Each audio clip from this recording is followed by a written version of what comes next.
Гость нашей студии — молодой, талантливый, амбициозный музыкант Барас Кужба. Барас, здравствуйте. Здравствуйте. Если можно, Барас, перейдем на «ты». Мы с тобой знакомы давно. Да. И я думаю, беседа будет более такая реалистичная, более естественная.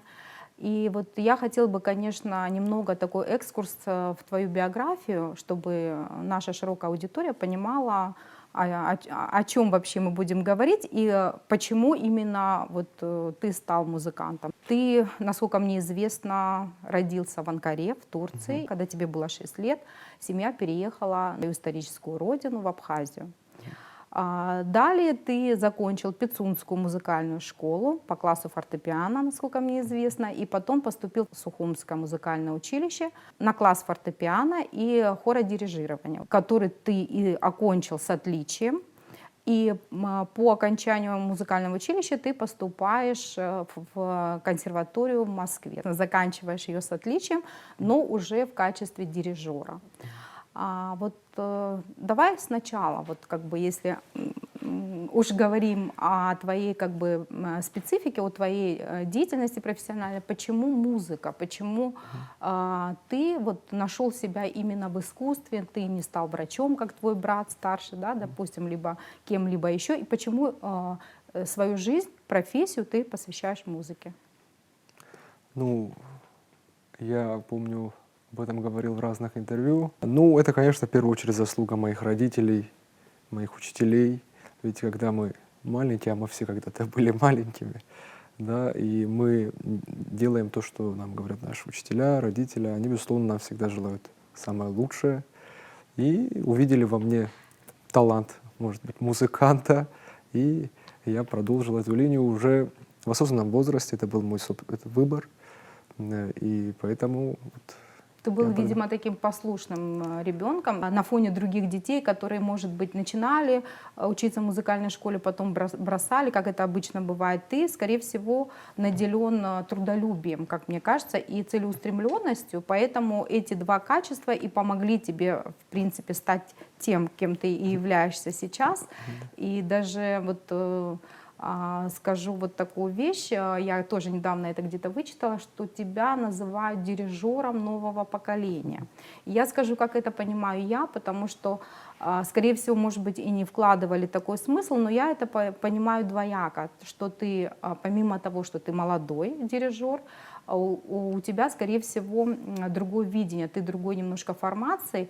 И поэтому такая вот трактовка, что ты все-таки в своей деятельности стараешься, пытаешься миксовать какие-то жанры музыкальные, и у тебя это хорошо получается. Вот буквально недавно я посетила концерт нашей хоровой капеллы, была очень приятно удивлена, на одном дыхании, говорю это абсолютно искренне.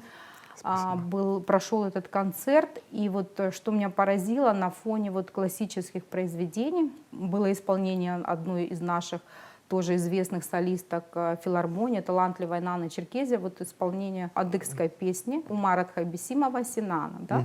Но вот с такой трактовкой, с таким прочтением классической музыки и народной, как-то вот такой синтез. Можешь немножко рассказать об этом, как это вот тебе удается и почему такое видение вот именно сейчас ты пытаешься использовать новые какие-то методы в своей деятельности?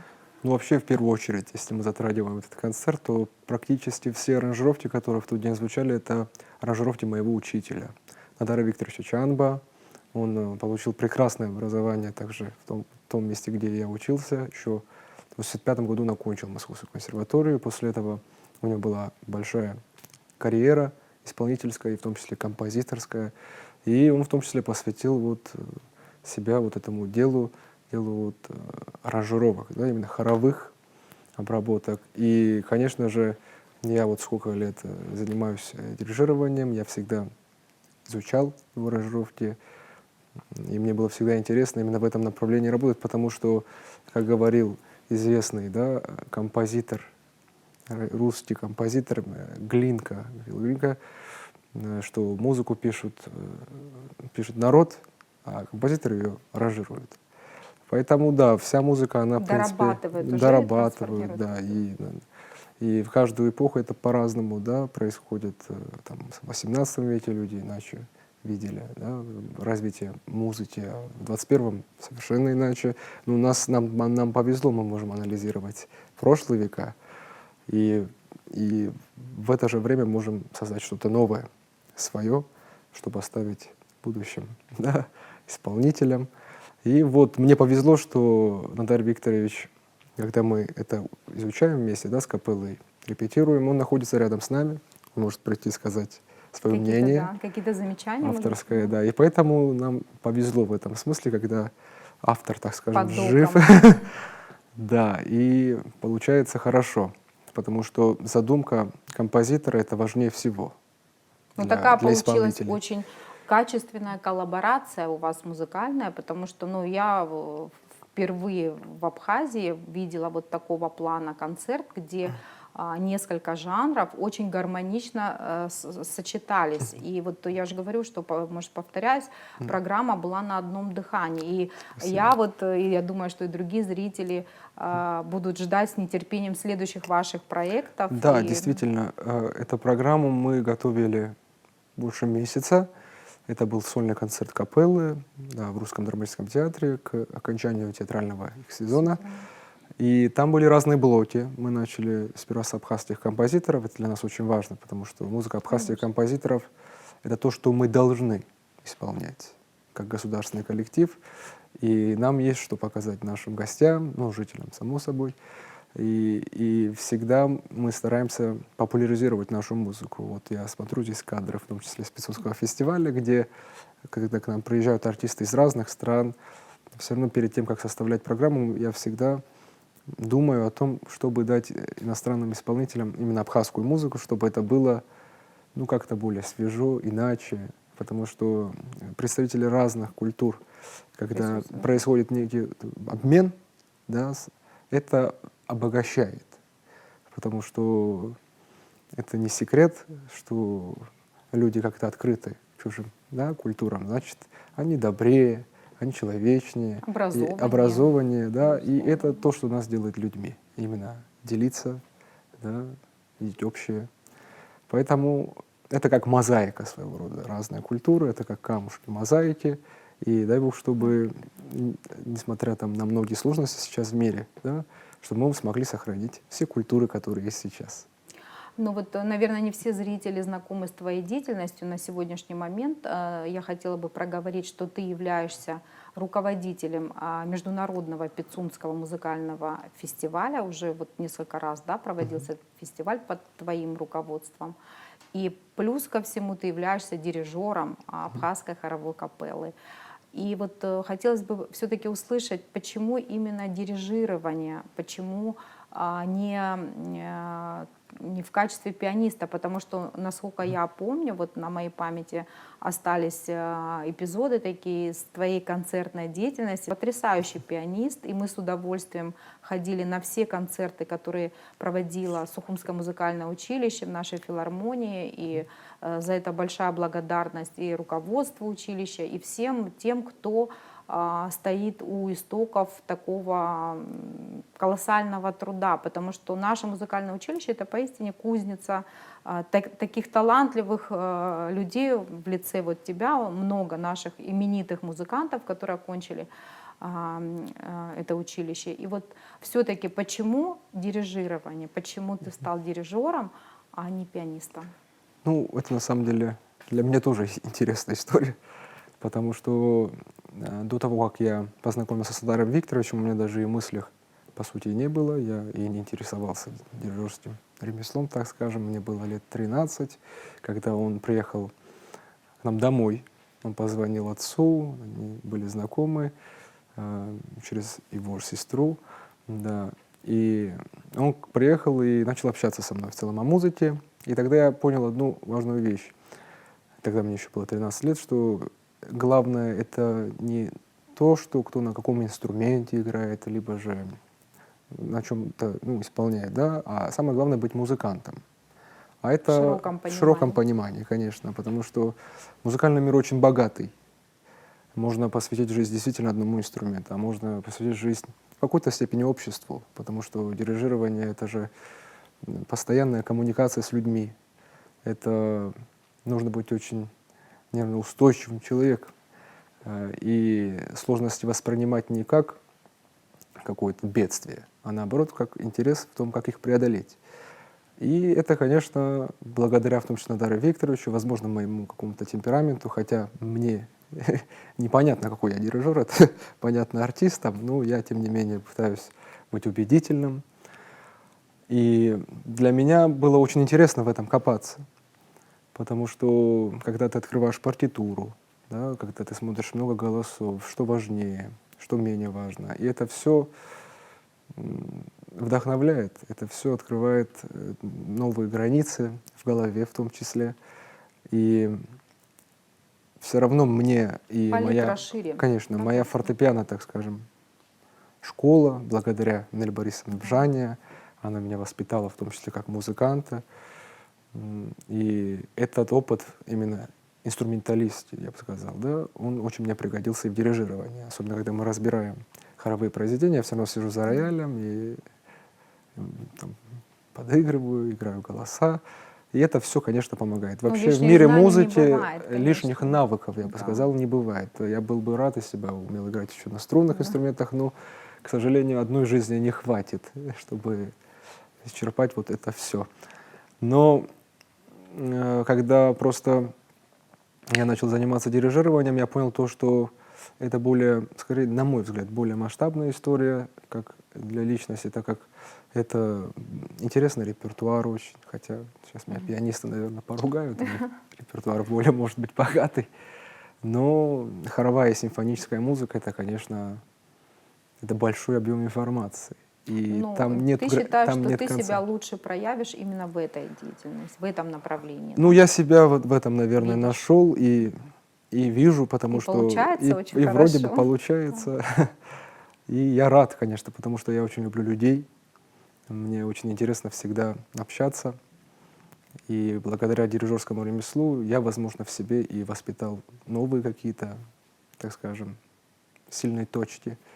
Поэтому я безмерно благодарен им тому, что я дирижер. Ты часто в своих высказываниях говоришь о культурном имидже страны и насколько это важно в развитии, да, государства. Вот могли бы мы немножечко подискутировать, каким образом культура, на твой взгляд, может повлиять на развитие, вот даже в контексте нашей маленькой Абхазии, и какие ты видишь для себя в качестве музыканта механизмы, инструментарии для того, чтобы этот имидж улучшить? Ну, на мой взгляд, учитывая наше положение, да, нашего государства, в том, что у нас идет постоянная борьба доказать миру, что мы есть, Что мы есть, да, что у как нас прекрасная государство, да. культура, что у наших соседей, кстати, тоже прекрасная культура. И благодаря вот обмену, в том числе вот с Россией, да, вот культурные обмены, когда происходят, у нас появляется возможность заявить о себе через Россию, через Российскую Федерацию в том числе, показать наш потенциал. И, конечно же, когда я задумал этот фестиваль, для меня очень важен был контекст, но не просто музыкальный, он еще и международный. Что вот мои друзья, с кем я учился в Москве, представители разных культур, у меня была возможность их пригласить, и они, кстати, это с удовольствием всегда принимают, потому что для них Абхазия — это тоже очень удивительная территория, так скажем, да. Это море, горы, все рядом. Ну и это Кавказ. Кавказ в целом, Да. это очень интересный регион. И, конечно же, у нас еще идет, у нашего народа, идет борьба за признание. И я считаю, что через культуру и спорт я вижу свет, так Да, скажем. сквозь Да, призму да. культуры, да. Я вижу, что у нас все получится, если мы сделаем правильные акценты. Ну и, конечно же, культура — это состояние жизни. Невозможно быть культурным в определенное время. Да? Это, я считаю, что это вообще неправильно, то, что люди вообще делят культуру от жизни или там, от быта своего. Да, это профессия, все либо одно это, общее. Да? безусловно, культурный человек, Да. либо он есть, либо Я считаю, нет. что Да. все люди Да. культурные, так как все люди творческие. Да? У каждого есть стремление. Да, это может быть в быту, это может быть в профессии, это может быть везде, где угодно. И каждый человек, кто стремится к творчеству, он культурный человек. То ли дело есть именно профессия, да, это вот что связано с культурой. И это на самом деле вот людям культуры очень непросто, потому что это постоянное преодоление себя должно присутствовать в человеке. И очень сложно порой себя вдохновлять, потому что Ну, более ранимый, да, помимо люди этого искусства. просто иногда теряется тонус, наверное, когда ты делаешь что-то важное, что кажется для тебя важным, а многих людей это может вообще не волновать. трогать, да. Это Ты поэтому, эмпатичный человек вообще? ну, я в целом, наверное, эмпатичный, но, слава богу, мне, наверное, везет в том плане, что сколько бы вот мы концертов не проводили, сколько мы бы не выступали, все равно люди к нам приходят, и я, слава богу, понимаю, что это все не зря. И благодаря технологиям у нас есть возможность это все записать, это зафиксировать. И я надеюсь, что спустя время то, чем мы занимаемся, в том числе, будет, так скажем, поводом для счастья наших потомков. И когда они будут смотреть, что Абхазия, несмотря на все сложности, стремится к высокой культуре. И это, конечно же, в том числе благодаря советской системе образования. Это невозможно отрицать, потому что у меня есть с чем сравнивать. Я родился в Турции, и вот вы сказали, что в 6 лет я переехал на историческую родину, хотя я так не считаю, не бывает исторической, бывает только одна родина. Да. И эта родина для меня — это там, где твой дом. Да. А дом у нас у всех, я думаю, что один, это Абхазия. И я верю в то, что и наши братья вернутся. Наступит тот Да, наступит, день. наверное. И они и так возвращаются, слава богу, сегодня несложно, да, приехать вообще в целом путешествовать. И поэтому у нас очень много исторического, ну, так скажем, трагического в том числе, да, и поэтому мы через призму культуры лучше всего можем об этом заявить. И эти страшные истории, да, с нашим народом, и они, 30 лет назад тоже было страшное событие, и в нас очень большой, я верю в то, что творческий запал. Поэтому эту систему, вот возвращаясь, да, советскую систему образования, мы должны сохранить. Особенно что касается сферы музыки. Академическую. Академическую, конечно, потому что у нас есть музыкальные школы. Вот я родился в Турции, а там вот отношение к музыке, оно более, так скажем, как от либиту, по желанию. Да, и помимо этого, это все еще и платно. То Ну, есть, мало кто может да, позволить. мало кто может Да. себе позволить. А чтобы стать хорошим музыкантом, нужно, значит, очень много денег заплатить, потому что занятий должно быть много. А в нашей стране, в странах постсоветского пространства, это вот государственная система. Государственная политика вот в политика. советское время была ориентирована как раз на сферу образования в области искусства и в гуманитарных Конечно. также дисциплинах. Поэтому, скорее всего, и был такой большой пласт талантливых, состоявшихся музыкантов. Конечно. И вот, Потому что без науки заниматься чем-либо вообще ну это вот на тяжело. твой взгляд, как сейчас мы можем оценить ситуацию вот на сегодняшний день, вот как ты видишь, как профессионал, как человек, который еще относительно молодой, но тем не менее уже как бы ты достаточно большой период находишься в профессии, и тебе есть чем сравнивать. Может быть, все-таки немного не хватает со стороны родителей внимания к детям, распознать их таланты, где-то какого-то, может быть, нажатия, ну, если можно так сказать, потому что ребенок не всегда понимает, в чем его преимущество, да, в какой Конечно, направленности. Как это сделать правильно, на твой взгляд, и как все-таки реанимировать ту культуру посещения музыкальных мероприятий, да, вот относительно даже классической музыки, быть может, даже народного материала, как бы, для того, чтобы дети, начиная с малых лет, на регулярной основе могли посещать концерты, и чтобы это стало такой красивой, доброй традицией, правильной традицией. Ну, кстати, наше время, оно вообще всегда сложно анализировать настоящее.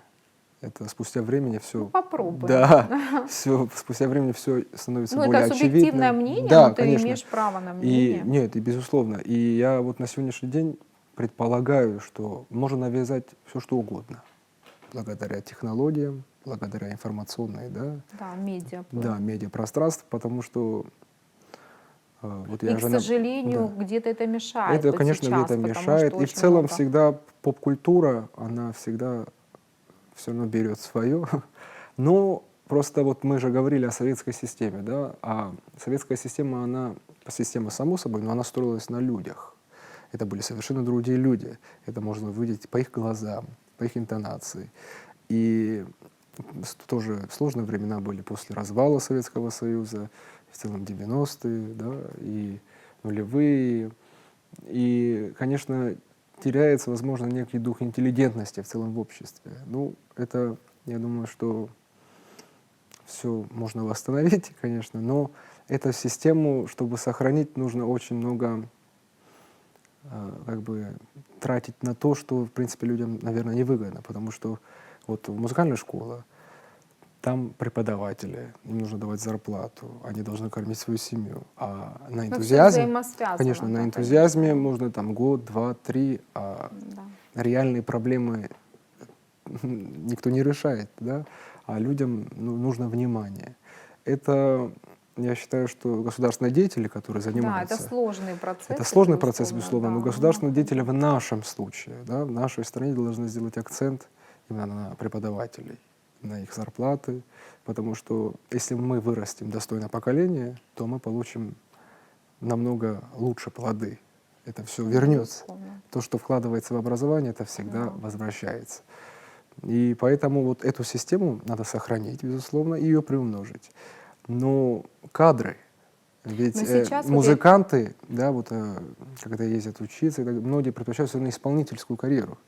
А педагогическая карьера — это довольно-таки другая, да. непросто. Вот я и по себе могу судить, я с удовольствием как исполнитель выступаю, но я бы тоже, наверное, не выбрал бы педагогическую карьеру, и я понимаю всех музыкантов, которые именно не могут, да, преподавать. Но это очень важные люди в обществе. И вот кто сейчас нас слушает, все преподаватели, я выражаю от своего имени благодарность, так как вот у нас в капелле 30-35 человек. И каждый из них получил образование. Кто-то в школе музыкальной, кто-то в училище. И каждого из них вложился их педагог. И Безусловно. благодаря их труду я сегодня вместе с ребятами можем творить искусство. Поэтому вот то, что кажется неважным, оно может привести очень большим Да, пазл результатам. складывается из Конечно, мелочей. конечно. Ну вот если вот опять же в продолжении этого вопроса ты говоришь о кадрах и о внимании государства к нашим, да, вот педагогам непосредственно, ну если в контексте культуры мы говорим. Но вот сейчас наблюдается очень хорошая положительная такая тенденция в государственной политике, где как раз делаются большие акценты на, именно на молодежь по разным направлениям. Это гуманитарная сфера, это там, ну, безусловно, культура, наука, также спорт, медиа. Как раз вот сейчас, как никогда, мне кажется, за последние годы есть возможность себя проявить. Если вот есть какая-то идея в голове, любой желающий может участвовать в тех или иных программах, получать гранты, стажироваться и так далее. Как ты считаешь, насколько важна именно вот такая поддержка со стороны государства, и ну, сейчас является ли она своевременной, но я считаю, что на сегодняшний день это очень большой такой прогресс, и я наблюдаю очень много талантливой молодежи, которые уже смогли вот за какой-то короткий период реализовать свои какие-то такие идеи, которые иногда кажутся, может быть, нереальными, но благодаря государству уже понемногу как бы приходят к своей цели. Вот твоя мысль, да, вот твое мнение, насколько важна поддержка государства, именно вот как государственная политика в контексте культуры, в контексте искусства? Ну, я пока что не могу себе представить без государственной Да. поддержки вообще существование Ну вот какой-либо я организации. сейчас небольшая ремарка. Вот не так давно у нас тоже были музыканты из России, именитые, там Аскаров, Дразаков и так далее, которые, кстати, и озвучивали, что многие европейские театры не финансируются государством. Они вот существуют за счет пожертвований меценатов, спонсоров и так далее. У нас другая история. Наши все учреждения культуры, Бюджетники. да, на бюджете у государства. Для нашего бюджета это, конечно, как бы немалые деньги. Может быть, существует какой-то механизм, где можно было бы как-то помочь учреждениям культуры и как-то задействовать людей со стороны. Но, к сожалению, конечно, трудно сказать, что у нас развита культура меценатства. Я пока не могу об этом как бы говорить так как бы утвердительно, хотя хотелось бы, потому что Абхазия та страна, где как раз сам Бог велел реализовывать каждый год и каждый, там, я не знаю, в каждом городе какие-то культурные мероприятия, потому что есть люди, которые готовы вкладываться и которые талантливы в этой области. Вот как ты думаешь, вот немножко об этом поговорим? Ну, я, в принципе, сам сталкивался, в том числе вот с такими вопросами, так как я сам провожу фестиваль, кстати, это я сейчас считаю, что прекрасный повод также поблагодарить наших меценатов, которые вкладываются в фестиваль. Это как раз-таки Беслан Родионович Агрба, да, глава московской абхазской диаспоры, это Дмитрий Григорьевич Ардзенба и Геннадий Айба. Это вот Самшитова Роща в этом году очень сильно нам помогли. И я считаю, что, ну, конечно же, Хибла Ливарсовна Дерзмава, ее фонд нам всегда помогает, и мы с ней всегда Но ты это на говоришь связи. относительно своего фестиваля. Относительно, да, Пицунского фестиваля.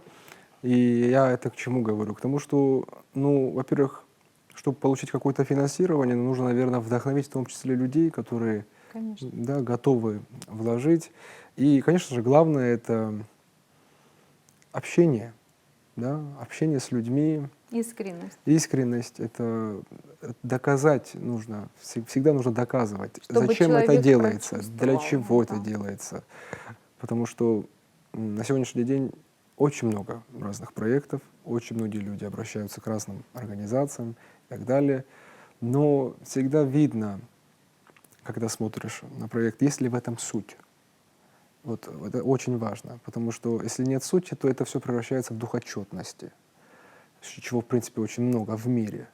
А когда ты видишь что какое-то живое, да, общение, движение, это все Что-то приводит новое. к чему-то вообще в конце даже новому. То есть ты начинал вроде с одного чего-то, а в итоге можешь прийти к чему-то другому, в этом и интерес. А меценатская политика и культура — это, ну, это время покажет. Еще я надеюсь в то, что это будет как раз-таки, это ведь по нарастающей будет продолжаться, потому что я глубоко убежден в том, что без меценатов ни одно государство не может добиться больших успехов именно в сфере культуры. Потому что если смотреть на историю музыкального развития там, в царские времена, множество меценатов, это прям отдельную можно передачу снять, да, по этим личностям, которые вложили огромные усилия, чтобы театры, в том числе, были в России, концертные залы, музыканты, многим талантливым людям платили стипендии. Сейчас я просто не хочу кого-то одного назвать, их очень много. И мы в том числе, вот я сегодня общаюсь с молодыми ребятами, талантливым максимально, им по 16, по 17 лет, а у них пока никакой поддержки нет, а потому что, возможно, нету такой организации. Кстати, об этом тоже нужно подумать. Да, одна есть, может, две, но это нужно пропагандировать, и этого молодого человека нужно направить, помочь. А это все, опять же, я вот веду к тому, что нельзя стесняться. Да, именно в общении нужно, если есть какая-то идея. Если Да, коммуникации и не вообще всегда, очень важны, конечно. И не всегда получается с первого раза. Да. Да, вообще унывать это плохо. Поэтому нужно пробовать. И я убежден в том, что если есть цель, если есть идея, если есть дух и в целом стремление к свету, то я думаю, что все преграды, они будут, скорее всего, такими приятными барьерами. Поэтому я желаю всем успехов, особенно ребятам, молодым, которые хотят создать что-то новое. Главное — это суть. И я надеюсь, что она всегда будет наполненная. Барас, вот хотелось бы услышать твое мнение, как ты понимаешь такое понятие, емкое понятие, как культурный код. Вот твое мнение как этнического абхаза. Вот что ты вкладываешь в это понятие? Ну, культурный код — это, конечно, очень всеобъемлющее слово, словосочетание. И как раз я со своим учителем по дирижеру первым с Надаром Викторовичем долго мы об этом беседовали. Для нас, абхазов, наш культурный код, он строится вокруг, точнее, через призму Апсура, то, что мы это называем, хотя даже вокруг нашей, так скажем, Апсура очень много противоречий, потому что кто-то считает, что это там свод неких моральных правил, а кто-то вообще это называет абхазством, хотя что, Да. по сути, Ну, звучит это, смешно. Потому в что, науке часто да, такие я вот не термины встречал используют. такого, что вы там, допустим, у армян армянство, мы же не говорим, или у азербайджанцев азербайджанство, а у нас там абхазство, это, мне кажется, искажение в переводе, потому что апсура слово тесно связано со словом душа, да, и, скорее всего, у меня есть убеждение даже спустя времени и общения, и я сам интересовался и читал, я понимаю, что апсур, скорее всего, это и есть культура. То есть на абхазском языке апсур это культура. А культура с латинского это как возделывание, то есть делание, творение, Процесс да, какой-то. процесс. То есть это не какая-то оболочка, да, точнее, не какой-то столб, а это постоянное развитие. Да, долгоиграющий. Да, то есть это то, у чего нет конца. Это сложно осознать. Да, Ну, на самом хотя деле, да. наша жизнь, Да. она в рамках, да, но тем не менее развитие именно души, дух, да, через науку, через там, искусство, это все нас делает ближе к вечному. И поэтому вот тот самый культурный код у абхазов, он как раз-таки, на мой взгляд, очень демократичен и максимально толерантен, наверное, в том числе. И, естественно, в ней есть вот та красота, которая есть в нашей природе, потому что даже и по Апсуру, если судить, природа имеет большое значение. И быть в гармонии с природой. А природа — это все, что мы видим, да, все, что окружает нас. И, конечно же, наша музыка. Я думаю, что вот хоровая культура в Абхазии, она берет свои начала еще, наверное, с византийских, может, Да, времен, вот хотелось еще как и раз на до. этом акцентировать. Да, и мы можем просто проанализировать и увидеть то, что развитие хоровой музыки очень тоже максимально богатое на нашей земле. Это в том числе, наверное, связано с ее природными данными, Геоположение. геоположением, в том числе это бесконечные горы, пещеры. Здесь звук совершенно иначе резонирует, если вот вы бывали в горах, Звукоизвлечение конечно. другое, да. И язык он максимально, так скажем, очень интересные звуки, природные, да. Музыкально. И это очень важно, кстати. И вот я помню, мы когда учились в консерватории, разные к нам приходили дирижеры на мастер-классы, и они говорили то, что в хоровой музыке, чтобы добиться подлинности звучания того или иного произведения, нужно хорошо владеть произношением языка. То есть если там произведение звучит на английском языке, да. нужно хорошо поработать над произношением английского именно, да, языка. Если это, Того языка, потому на котором что исполняешь. правильное произношение даже слов и звуков, оно может помочь даже в вокале. И тем более наше искусство тесно связано со словом, и как раз мы очень много исполняем абхазские произведения на абхазском языке. Безусловно, нелегко, да, на абхазском, но Но это наша это- сильная сторона, это наша многоголосие, да. Вот если в сравнении с другими культурами, с другими народами, даже на постсоветском пространстве, какие народы ты можешь назвать, кто также наделен культурой многоголосия? ну, Кавказ в целом. Ну, не весь, Да, наверное, да? ну да, и насколько мне известно, вот я как раз был на гастролях в Турции 2 года назад. Вот, насколько я знаю, у тюркских народов, точнее вот в Турции, кто живет, у них монодия, у них культура одноголосия больше Одноголосие, да. преобладает, хотя они тоже прекрасно поют, и уже через, так скажем, навык все-таки образования, и вот академическое образование, оно универсально для всех, и там прекрасно также государственный хор.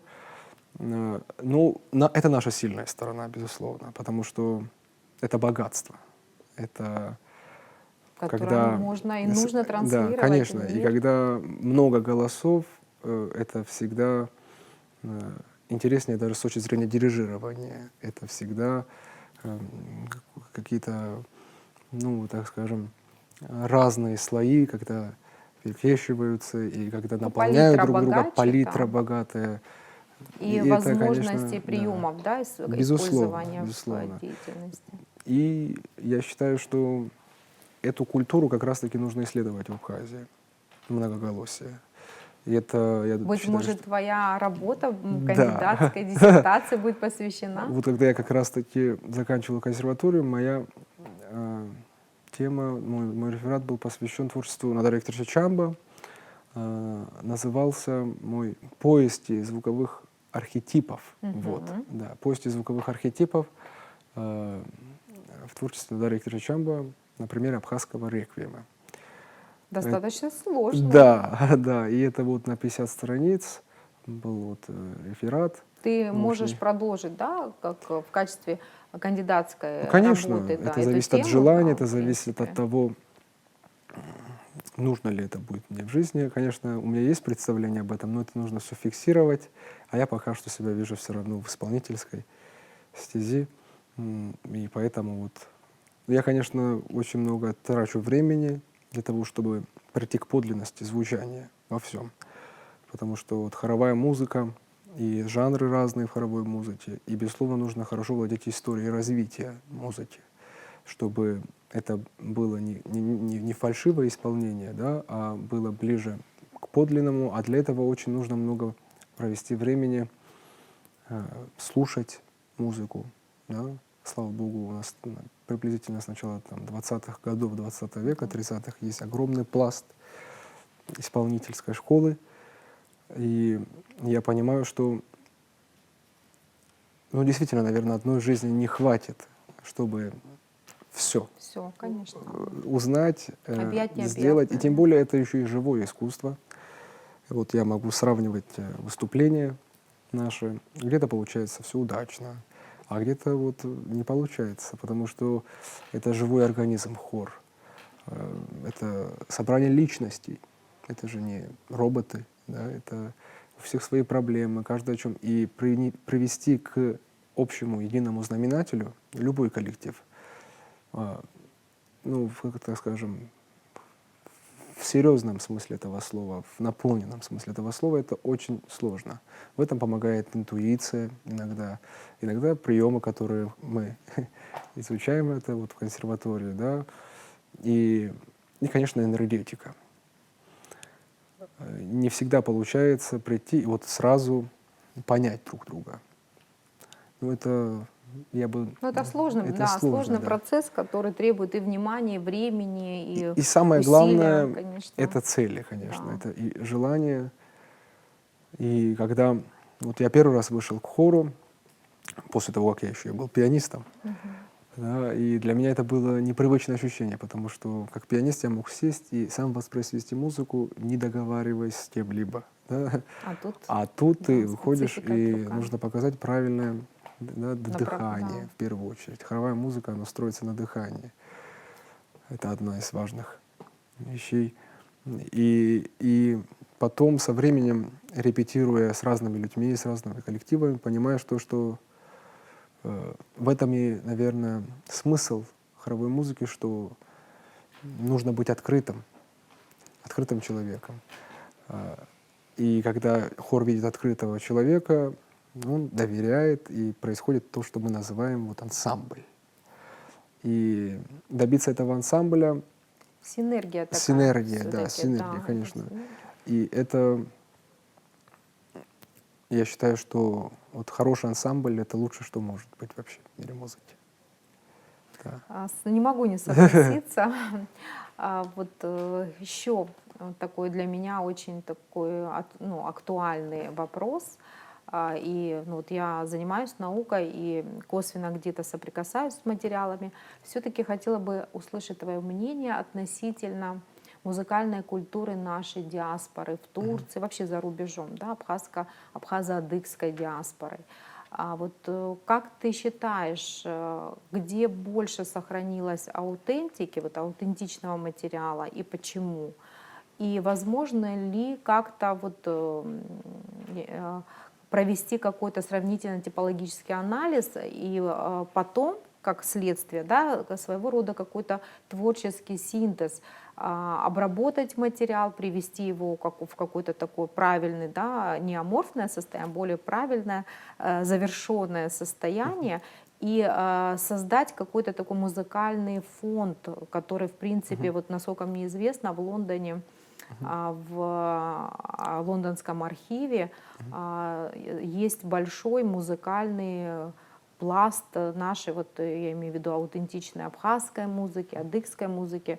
Много материала было вывезено в Адыгею нашими учеными, как бы российскими, ну, адыгскими учеными, но этого недостаточно. И вот как ты считаешь, как профессиональный музыкант, что нужно сделать для того, чтобы постараться все-таки этот вопрос решить с выгодой для нас, чтобы мы имели наш музыкальный архив, аутентичный, я имею в виду.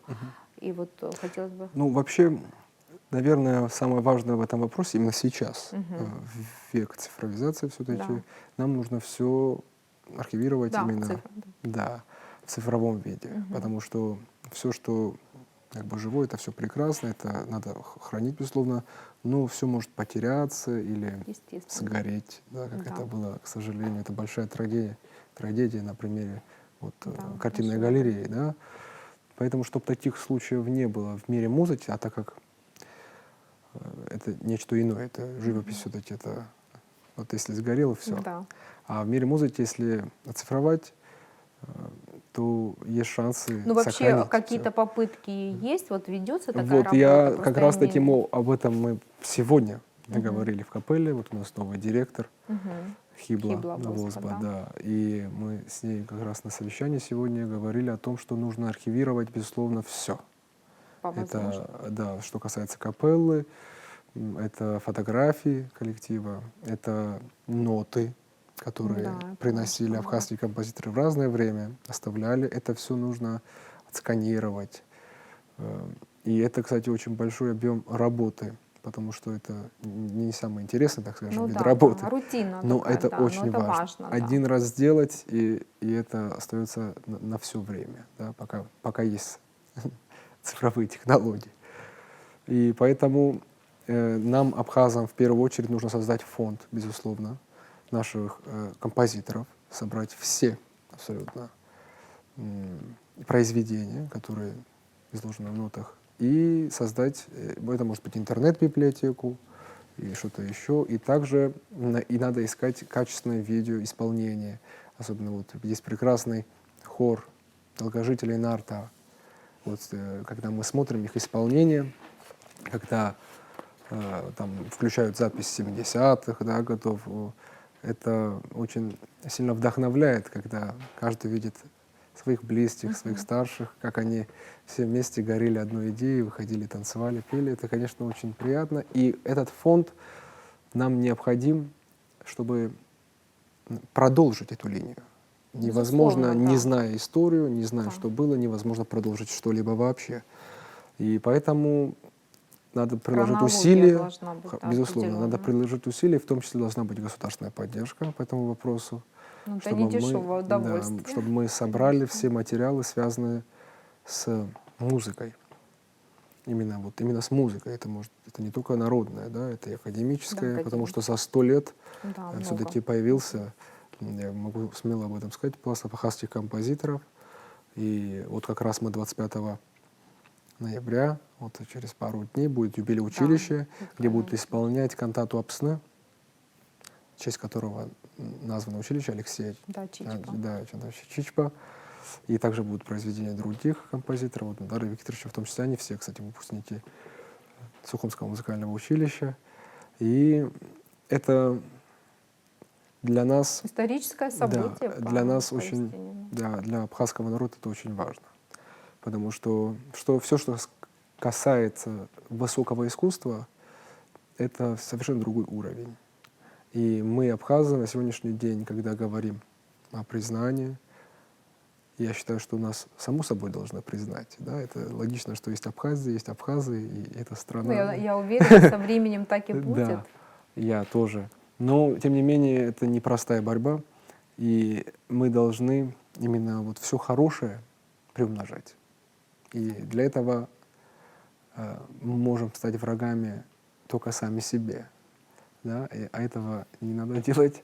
И поэтому мы должны все вместе думать о том, ставить правильные цели. Да, правильные цели. Да. То есть, как говорят театралы, сверхзадачи мы должны себе ставить и выполнять их. Если, опять же, возвращаюсь, я хочу как-то все равно вывести немножко тебя в фокус диаспоры и объясню почему.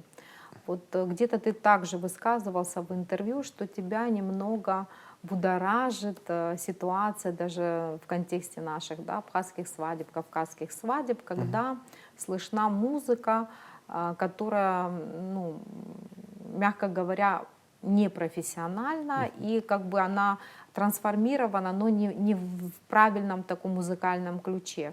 Как ты можешь это объяснить? И если в сравнении с ситуацией, ну, на примере Турции, да, как наша диаспора использует материал музыкальный в контексте свадебных мероприятий, каких-то там торжеств, празднований, и вообще в чем ты видишь минусы в наших реалиях, я имею в виду, здесь, в Абхазии, может быть, и на Северном Кавказе, с учетом того, что близкие народы? Ну, я думаю, в чем что ошибки? Я понимаю, о чем вы говорите. Мы действительно, я помню, в одном из интервью об этом говорили. Что касается свадеб, ну, свадьба же это не просто, это культурное мероприятие все-таки, да, где люди... Не все понимают, да, что это культурное мероприятие, да, обрядовое. Даже, обрядовое, да. И, конечно же, я был бы очень рад, если бы мы могли бы сами, ну, кто гости свадьбы, да, могли бы воспроизвести ту или иную музыку. И что касается нашего многоголосия, ведь принцип абхазского многоголосия для абхаза, я думаю, что это не должно быть сложно. Да. Но опять же таки, мы это делим, да, мы говорим то, что музыканты должны только петь, да, заниматься. Это не так, потому что раньше абхазы, когда вообще не было никакой системы образования, да, тем не менее все принимали участие в том... Досуг, да, своего рода досуг был, и все. И в этом прелесть, что любой человек может прийти, если это свадьба, а не только же на свадьбах раньше, да, естественно. Да, и на похоронах, и были разные обряды, трудовых Ритуальная, песен, да, трудовых практика, песен сколько у нас, это и целительный жанр, да, кстати, песни ранения, и ряд других произведений, и это все делалось людьми.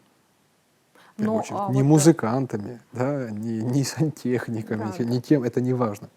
Это все делалось... Любой желающий. Да, любой желающий. Это, но этикет должен быть соблюден. Я про это. Насколько это же... важно, чтобы какая-то была этикетная форма, чтобы безусловно. Нет, хаос не консервативное нечто, безусловно, всегда должно быть. Но при этом должно быть все равно каждое поколение, каждое, да, оно может привнести что-то свое. Но для того, чтобы привнести свое, нужно этим заниматься. Этому нужно время посвятить. Я помню, когда я учился в Москве, мы воссоздали Союз творческой молодежи Абхазии, и все ребята, которые учились в Москве, так или иначе заглядывали к нам, мы общались много, проводили время, и вокруг Союза творческой молодежи мы создали такой фольклорный день. И куда приходили ребята как раз-таки из разных вузов, это там были юристы, экономисты, международники, и инженеры. Да, сейчас, кстати, МГИМО проводит аналогичные мероприятия. Да, и 15-20 парней мы собирались, и я им показывал азы вместе как раз с таким моим другом, близким, Абзагом Цвижба. Там и Лаша был Хварцкий, и ряд еще других ребят. И мы вместе занимались абхазским многоголосием. Ребята вообще до этого не занимались музыкой, через определенные, так скажем, приемы, там, слушать запись и так далее, все равно это родное. Да, это на уровне то, что мы с детства... память. Во-первых, генетическая память, да. И во вторую очередь это то, что с детства слышно. Да, так или иначе, там, музыка. Косвенно даже. Безусловно. И ребята, я помню, до приходили все такие загруженные, и так далее. А после они все вдохновленные уходили, потому что происходили, так скажем, приятные вибрации. Трансформация. Да. Потому что результат был налицо. Пришел человек, ничего не мог делать. Да? А это не означает то, что он не талантлив или не понимает. А просто не было, значит, времени до этого. И не было нужных людей, которые могли бы открыть, так скажем, эту чакру. И я считаю, что это вообще, кстати, несложно. Просто должны быть определенные люди, которые по разным районам, селам, может быть, должны собирать ребят и вместе проводить вот время. И я думаю, что только таким образом мы можем сохранить наш фольклор и приумножить его. Ведь у нас отношение к фольклору такое, что это вот все было, Да, и как и бы... ничего не будет меня. Это не Мгм. так. Да, конечно. Потому Тоже что, все трансформируется, да, из-за того, безусловно, что в со нашем, временем. сейчас в наше время все-таки преобладают вот эти вот технологии, и нам кажется то, что мы все должны всего лишь фиксировать. Мгм. Но это не так. Мы должны и свое привнести, и мы должны создавать всегда новое. В этом, я думаю, что, наверное, и суть человечества. То есть мы все время должны... Философия восприятия жизни. Безусловно, Да, это конечно. экзистенциальная необходимость людям заниматься творчеством, вне зависимости от профессии. Интересная у нас с тобой беседа. Я бы говорила, мне кажется, часами, но, к сожалению, времени не так у нас много в эфире.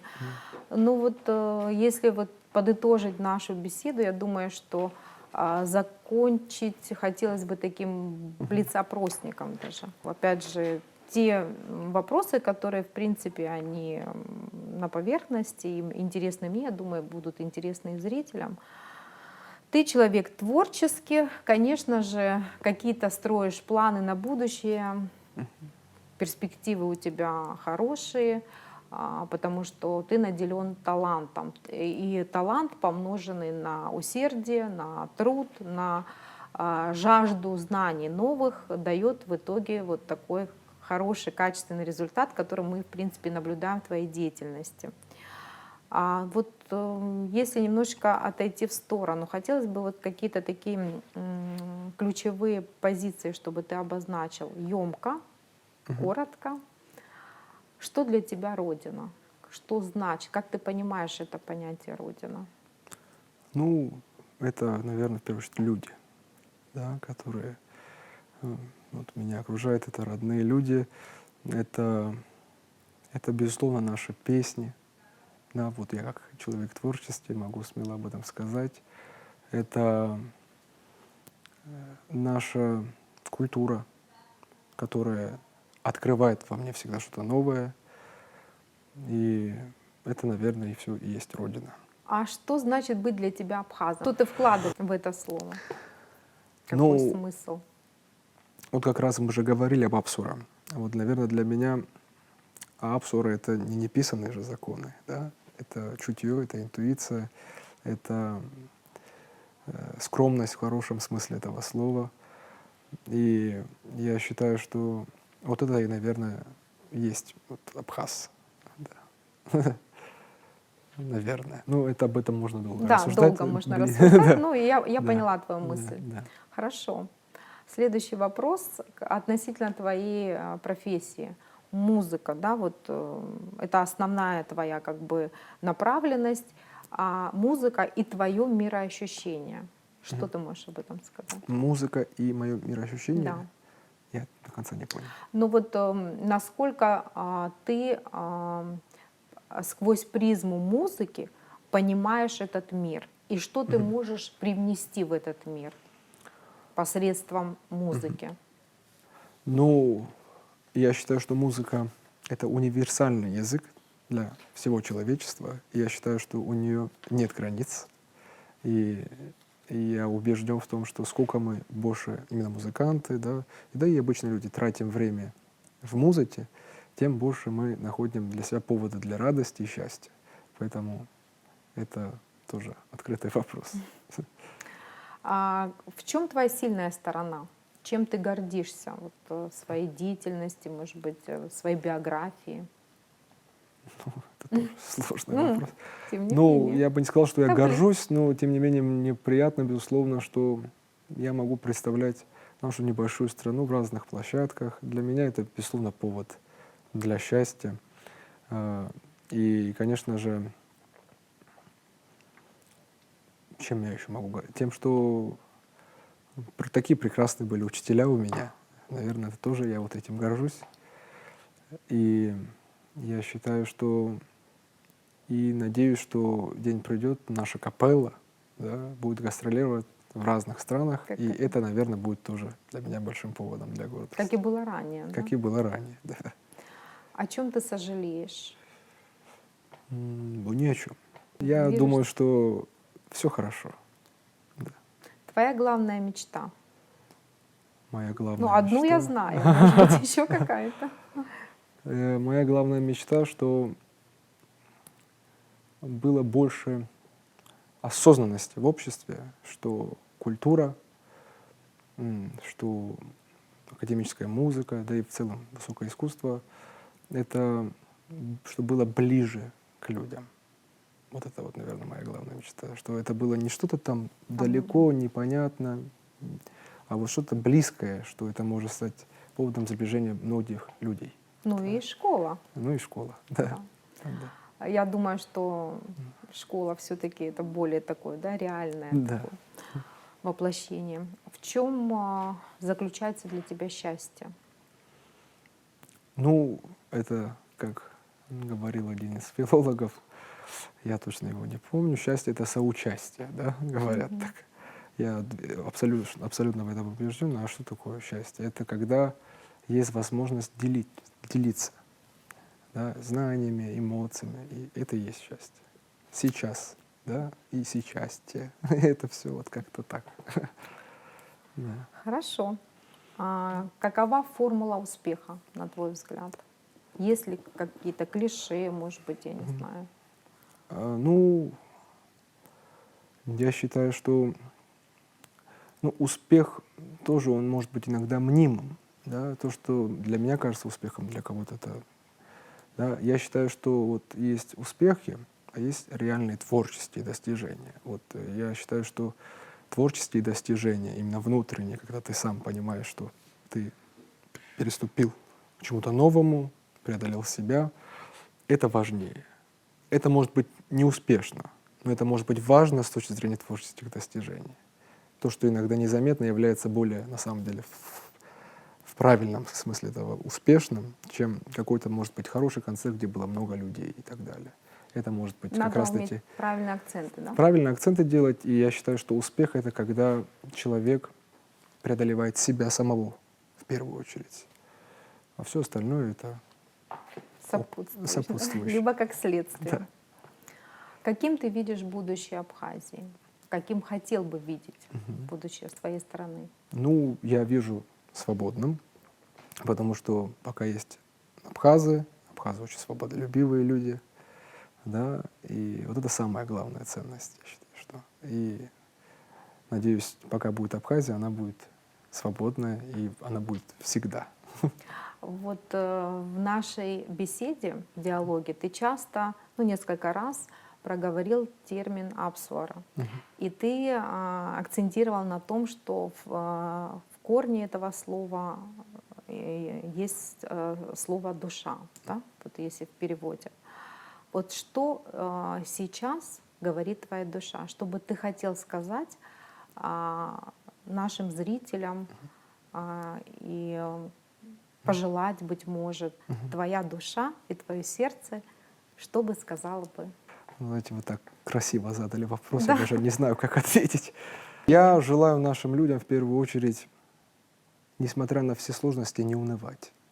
Вот, я это хочу, потому что уныние — это большой грех, да? Мы это знаем. Мыслить позитивно. Мыслить, помимо того, что реально в первую очередь, и все равно воспринимать сложности не как конец света, да? А как, наоборот, интересный путь.